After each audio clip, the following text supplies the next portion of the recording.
Hi everyone, my name is Brittany Chinrock. I reside in Alabama. The Alabama Board of Examiners and Counseling, or ABEC, is the name of our state board.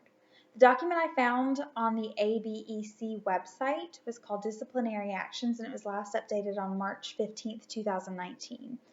After quite a bit of review of the ABEC Code of Ethics, along with many tally marks later, I determined that the most common disciplinary action was Alabama Code of Ethics and Standards of Practice, Section A6, which is dual relationships. This means that counselors should not form relationships outside of the counselor-client relationship with clients, former or present, or family members of clients that were former or present. It also discusses supervisor-supervisee relationships and virtual relationships. My reaction to the list was initially surprised that there were so many fines and suspensions versus revoked licenses. There were also many people on there. I believe it was 3 or 4 of them that were, I call them repeat offenders, that were on there more than once. And of all these people that were on there more than once, they had different disciplinary actions that they were being held liable for or accountable for. Themes that I saw included lack of proper licensure.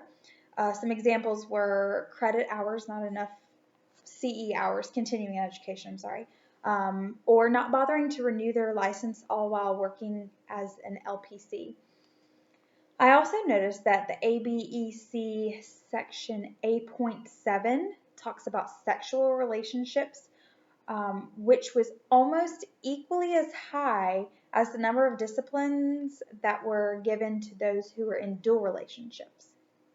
The most recent disciplinary action was done March 15th, 2019, when it was most recently updated, and it was Johnny Sanders, LPC, out of Montgomery, Alabama. She was arrested May 29th of 18, and the board made their final decision on March 15th, 2019. She was involved in drug distribution, money laundering, and healthcare fraud scandal. She and 4 other colleagues were put in front of a grand jury, and she was held liable for bogus diagnosis, in which case she would then send her client to a colleague, and they would then distribute the drugs that the client was wishing. Then, let's see, she in turn ended up having her license revoked. She was in violation of the ACA Code of Ethics, Section E 5.A, and it is very similar to the ABEC Section 3.2B, which is proper diagnosis. This simply states that a counselor should diagnose properly and should appropriately use this diagnosis once received. She obviously did not do this. Counselor impairment is discussed in both the ACA standards and the ABEC standards.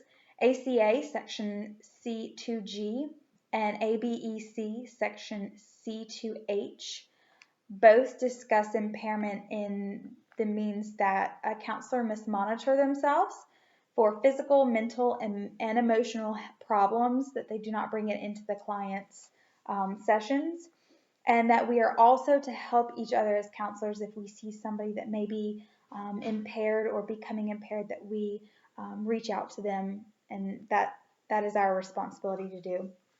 A question that I thought of is, should we make it a yearly or bi-yearly requirement for LPCs to have counseling session with counselors that are not of dual relationship standards? I mean, we encourage healthy people to focus on their mental health and, go to counselors. Should we not consider that for ourselves?